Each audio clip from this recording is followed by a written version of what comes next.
Nouvelle claque pour la Cour pénale internationale. Après le Burundi et l'Afrique du Sud, c'est au tour de la Gambie d'annoncer son retrait de la juridiction.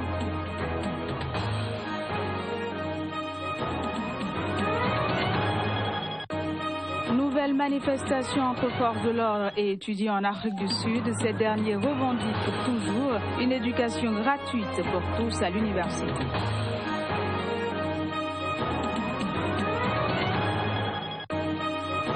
En Ouganda, 2 personnes ont été interpellées par la police alors qu'elles participaient à une manifestation pro-Trump.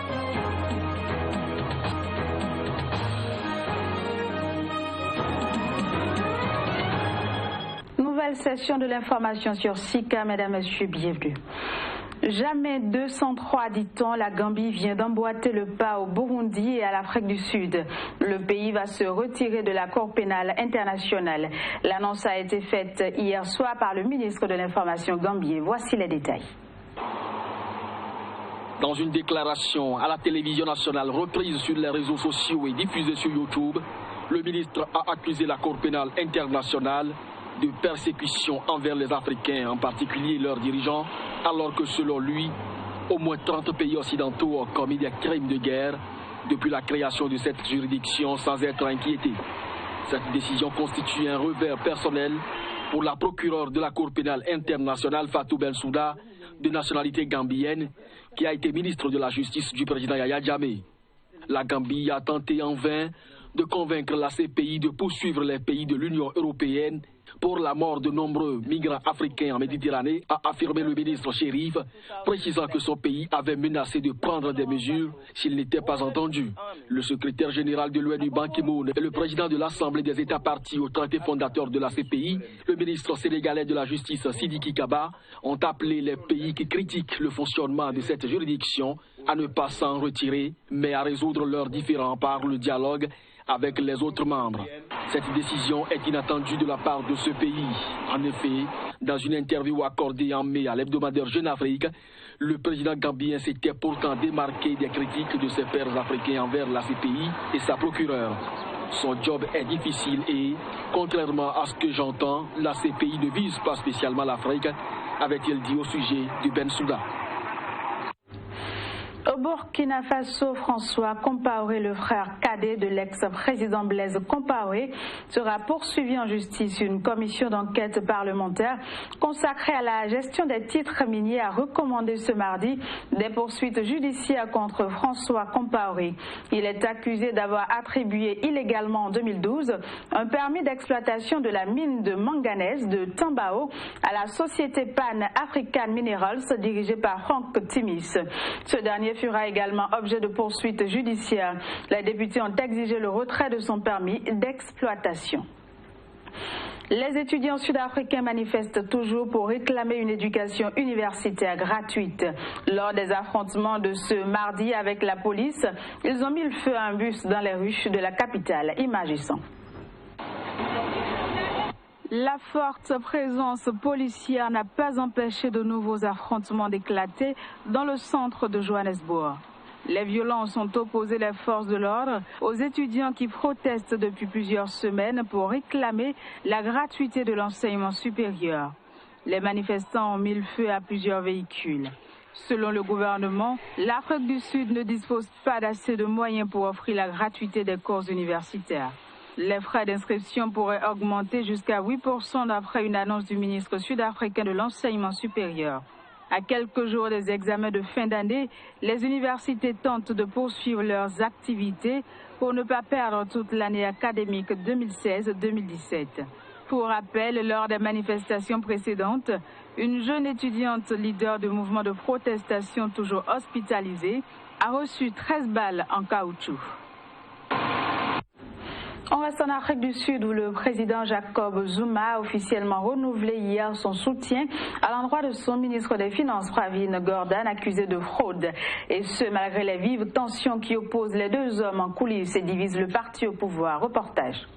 Lors d'une séance de questions au Conseil national des provinces, la Chambre haute du Parlement, le président Jacob Zuma a renouvelé son soutien ainsi que celui de son gouvernement au ministre des Finances convoqué par la justice le 2 novembre prochain pour répondre d'accusations de fraude.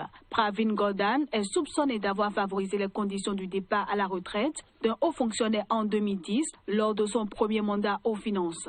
As cabinet, we have expressed au gouvernement, nous avons exprimé notre soutien entier au ministre tout en respectant l'indépendance de la procédure et du parquet. And prosecution authority. The support is being expressed because le soutien exprimé vient de la confiance dans la justice et le fait que le ministre est innocent tant qu'un tribunal ne le jugera pas coupable. He is innocent until found guilty. Interrogé par les parlementaires, Jacob Zuma a par ailleurs justifié son action en justice pour retarder la publication d'un rapport de la médiatrice de la République sur ses relations controversées avec la famille d'hommes d'affaires Gupta. In terms of the public protector's report, en ce qui concerne le rapport de la médiatrice de la République, j'ai interrompu sa publication parce qu'elle ne m'avait pas parlé ni posé de questions. Et c'est mon droit. Tel que décrit par l'acte fondateur du médiateur de la République, ceux qui vont être interrogés ont le droit de faire ce que j'ai fait. Après une rencontre entre la médiatrice et le chef de l'État, qui a refusé de répondre sur le fond à ces questions, ce rapport devait être publié le 14 octobre dernier. 2 Ougandais ont été arrêtés ce mardi devant l'ambassade des États-Unis à Kampala. Ils participaient à une manifestation organisée pour soutenir Donald Trump, le candidat républicain à la Maison-Blanche. Suivez plutôt. Nous avons décidé de venir ici faire campagne pour le président Donald Trump parce que parmi les candidats à la présidence américaine, il est le seul à dire qu'une fois président des États-Unis, il va se battre contre tous les dictateurs africains, y compris Museveni. C'est pour ça qu'on le soutient. Quand on est arrivé à l'ambassade, on a été surpris de voir que même le général Kayihura avait donné des instructions pour nous barrer l'accès à l'ambassade. Et pourtant, l'ambassade est sur le sol américain. Les ambassades américaines ne sont jamais sur le territoire du pays où elles se trouvent. C'est le territoire des États-Unis. Une coalition d'ONG et de mouvements citoyens congolais ont annulé ce mercredi un sit-in prévu devant le siège de l'Union africaine à Kinshasa en RDC. Et ce pour se conformer à l'interdiction de toute manifestation publique dans la capitale du pays. En effet, fin septembre, les autorités ont interdit toute manifestation publique à caractère politique à Kinshasa après les manifestations des 19 et 20 septembre dernier qui avaient fait 53 morts selon l'ONU. Grincement de dents dans le camp du président Muhammadu Buhari au Nigeria. Plusieurs membres du parti au pouvoir dénoncent la nomination de collaborateurs au poste d'ambassadeur par le président sans avoir consulté les autres membres de son parti. Pour clarifier la situation, une délégation des gouverneurs issus du dit parti s'est rendue au palais de la présidence à Abuja. Ils ont également échangé sur la situation économique du Nigeria. Reportage. Au Nigeria, après l'annonce faite en décembre 2015 par le président Muhammadu Buhari, annonçant un budget record de 6 080 milliards de naira, environ 27 milliards d'euros pour 2016, soit une augmentation des dépenses publiques, les Nigérians traversent une période de crise. Tout n'est plus comme auparavant. Avec tous ces mots qui minent le pays, une délégation des gouverneurs militants du parti au pouvoir APC se sont dépêchés pour rencontrer le président Muhammadu Buhari et lui faire part des doléances de la population, dont entre autres la crise économique qui secoue le pays et la situation politique, avec les nominations tous azimuts des ambassadeurs sans le consentement des membres du parti au pouvoir. Rochas Okorocha, le gouverneur de l'État d'Imo, membre influent du parti au pouvoir APC.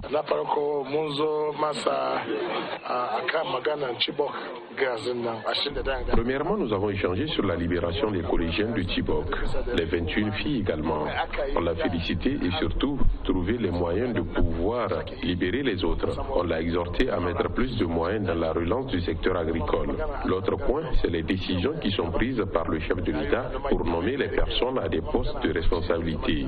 Notre souhait, lors de cet entretien avec Muhammadu Buhari, nous lui avions notifié de tenir compte des personnes qui ont mouillé le maillot lors des élections présidentielles.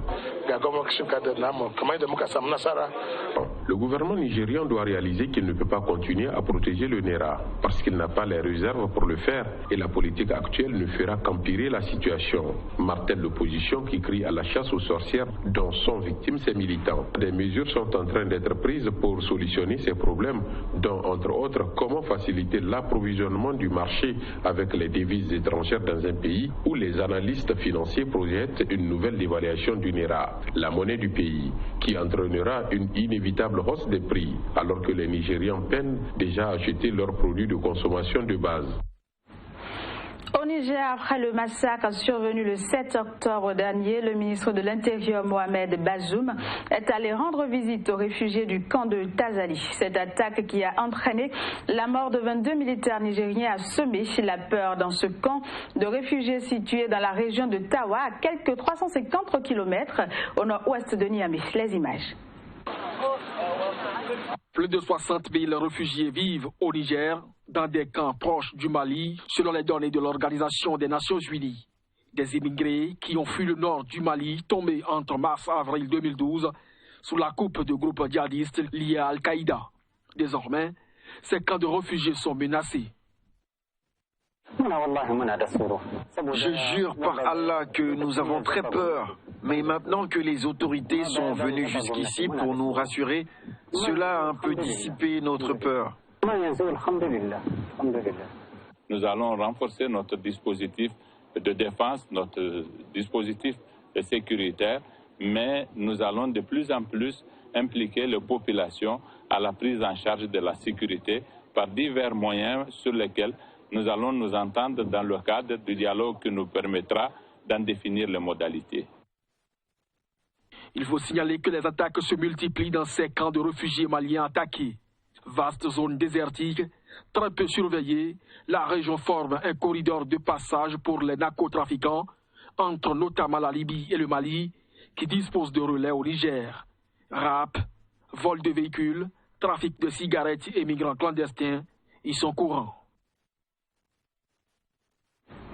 Ouverture ce mardi d'une enquête en Tunisie sur un homme d'affaires après sa déclaration où il affirme avoir soudoyé des journalistes. Shafik Jaraya, lors d'une émission télévisée, a déclaré avoir acheté presque tous les journalistes de la Tunisie. Des propos qui ont provoqué l'indignation dans le milieu journalistique. Cette enquête fait suite à un communiqué du syndicat national des journalistes tunisiens. Communiqué dans lequel les professionnels des médias dénoncent une atteinte à la réputation de la profession et appelle les autorités à une poursuite judiciaire contre l'homme d'affaires pour les crimes de corruption qu'il a avoués en toute franchise. Et voilà, c'est sur cette note de la Tunisie que prend fin cette édition. Mesdames, Messieurs, merci de l'avoir suivi. Très bonne suite de programme sur Sika.